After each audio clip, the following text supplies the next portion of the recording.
Imagine you are in a small grocery store in an American neighborhood. You ask a simple question, but the person helping you uses a different word that means the same thing. Instead of saying cheap, they say affordable. Instead of saying big, they say large. You understand the idea, but the word feels new. This moment happens to many English learners in the United States. Americans use many synonyms in daily life, and knowing them helps you feel more confident, more natural, and more relaxed in every conversation. Today, we will learn simple synonyms that beginners can understand easily. These words will help you speak smoothly, understand native speakers better, and enjoy conversations without stress. Take a deep breath and let your mind settle. Now listen carefully and enjoy the lesson. A synonym is a word that has a similar meaning to another word. You hear synonyms everywhere in the United States. In stores, in offices, in schools, at the doctor's office, and in simple daily conversations. When you learn synonyms, your English becomes flexible. You can understand more people, and you can express yourself in different ways. Repeat after me. Synonyms help me speak better. Synonyms help me understand more. Say it slowly. Feel confident. Let's begin with the idea of happy. When you feel happy, you can also say glad. You can say joyful. You can say pleased. All these words describe a good feeling. When someone says, "I am glad you came," they simply mean they are happy you are here. Repeat after me. I am happy. I am glad. I am joyful. Take your time and say each sentence slowly. Now listen carefully. When something is big, Americans may say large. They may say huge. They may say giant. These words help you describe the size of something. You can say a big house. You can say a large house. You can say a huge house. You can even say a giant house. All of them mean almost the same thing. Repeat after me. The house is big. The house is large. The house is huge. Let your voice be slow and clear. Let's continue. When something is small, you can also say it is little. You can say tiny. You can say very small. Imagine holding a small dog. You can say it is a tiny dog. You can say it is a little dog. Repeat slowly. The dog is small. The dog is tiny. The dog is little. Feel the rhythm of each sentence. Now listen to the idea of fast. When something moves fast, you can also say quick. You can say speedy. You can say rapid. Americans use these words often in daily life. You can say, the bus is fast. You can say, the bus is quick. You can say, the bus is rapid. Repeat after me. I am fast. I am quick. I am rapid. Take your time and repeat. When something is slow, you can also say it is not fast. You can say it is gentle. You can say it moves at an easy pace.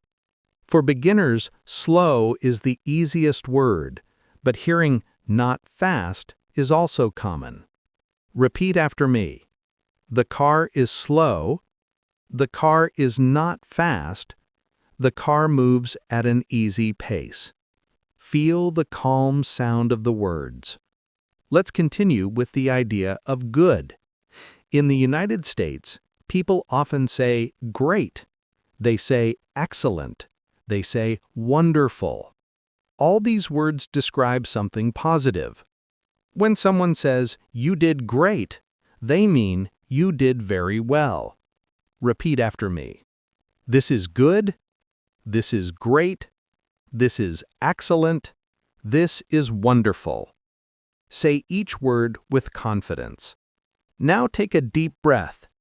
When something is bad, people may say terrible. They may say awful. They may say not good. You can say the weather is bad. You can say the weather is terrible. You can say the weather is awful. Repeat slowly. It is bad. It is terrible. It is awful. Let your voice stay calm and steady. Listen carefully. When something is easy, you can also say simple. You can say not hard. You can say clear. You can say many tasks in daily life are simple. For example, making a sandwich is easy. Making a sandwich is simple. Repeat after me. This is easy. This is simple. This is not hard. Feel how natural the words sound. When something is hard, you can say difficult. You can say challenging. You can say not easy. These are common phrases you will hear everywhere in America. Someone may tell you the test was difficult. Someone else may say the test was hard. Both mean the same thing. Repeat after me. This is hard. This is difficult. This is challenging. Take your time. Now, listen carefully. When you want to say something is smart, you can also say intelligent. You can say bright. You can say clever. Americans use these words often to describe people at school or work. Repeat after me. She is smart. She is intelligent. She is bright. She is clever. Breathe slowly and repeat again. Let's continue with another idea. When someone is tired, you can say they are sleepy. You can say they are exhausted. You can say they are worn out. All these words describe low energy. Imagine you come home from work after a long day. You can say, I am tired. You can say, I am exhausted. You can say, I am sleepy. Repeat after me with a slow voice. Now, listen carefully. When something is cold, you can say chilly. You can say freezing. You can say icy. You hear these words often during winter in the United States. Someone may say, it is chilly outside. Someone else may say, it is freezing. Both mean very cold. Repeat after me. It is cold. It is chilly. It is freezing. When something is hot, you can say warm. You can say boiling. You can say scorching. These words describe different levels of heat. For example, the soup is hot. The soup is warm. The soup is boiling. Repeat after me. It is hot. It is warm. It is boiling. Take your time. Let's continue. When you say someone is nice, you can also say they are kind. You can say they are friendly.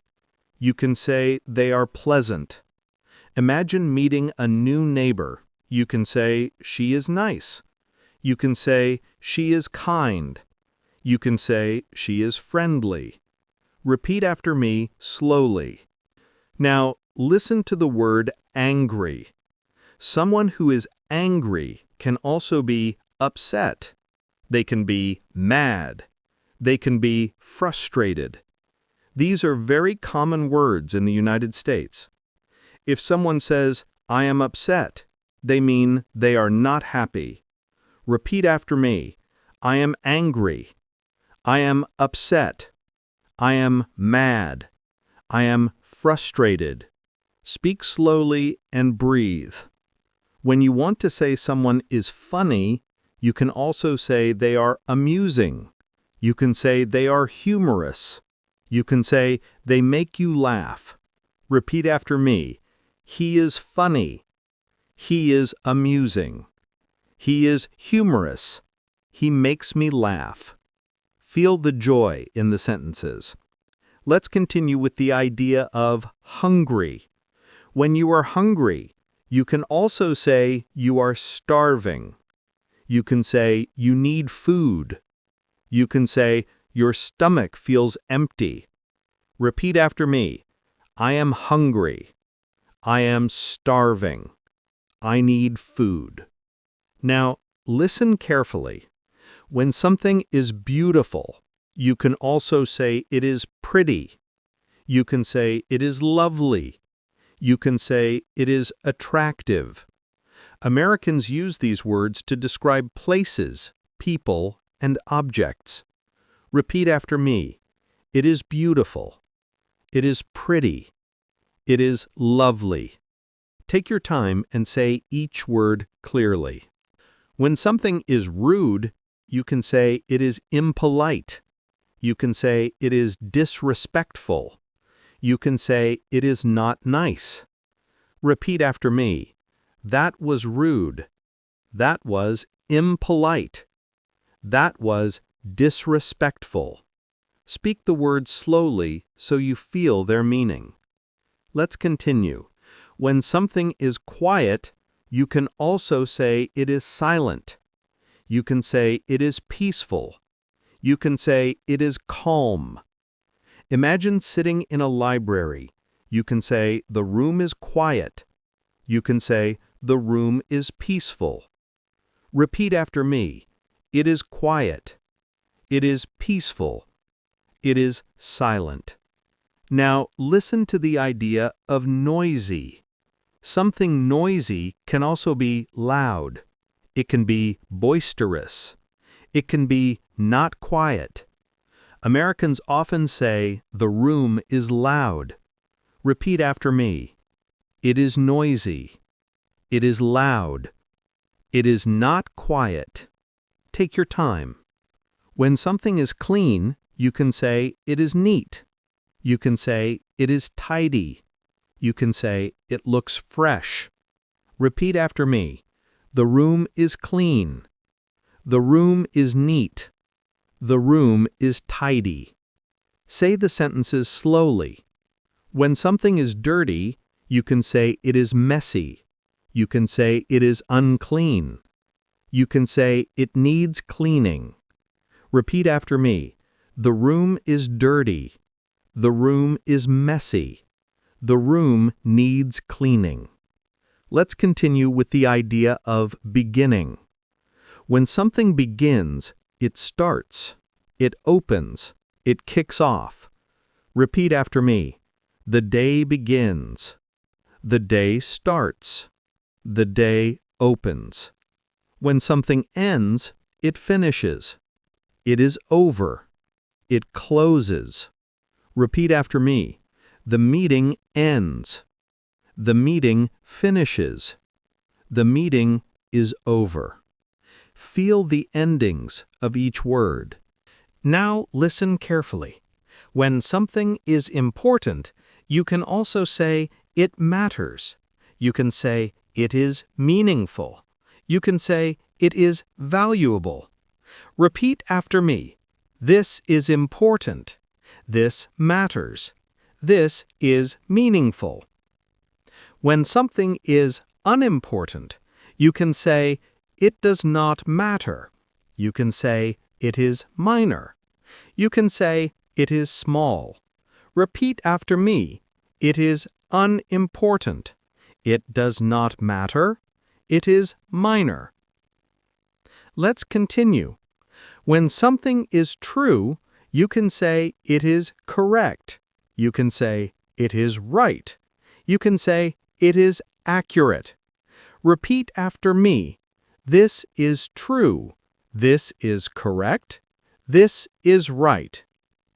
When something is false, you can say, it is wrong. You can say, it is untrue. You can say, it is not correct. Repeat after me. It is false. It is wrong. It is not correct. Now take a deep breath. You have learned many synonyms. Learning synonyms helps you understand American English in a natural way. It helps you feel confident in conversations. It helps you choose the right word for the right moment. You do not need to memorize everything today. Just listen often, repeat often. Allow the words to become familiar. Let your English grow slowly and comfortably. As we come to the end of this lesson, I want to thank you for spending this time learning with me. Keep practicing these synonyms in your daily life. Speak them, hear them, use them. They will help you sound clear and confident every day. Thank you for listening, and I hope to see you again in another lesson here on English Teaching Friends. Please subscribe.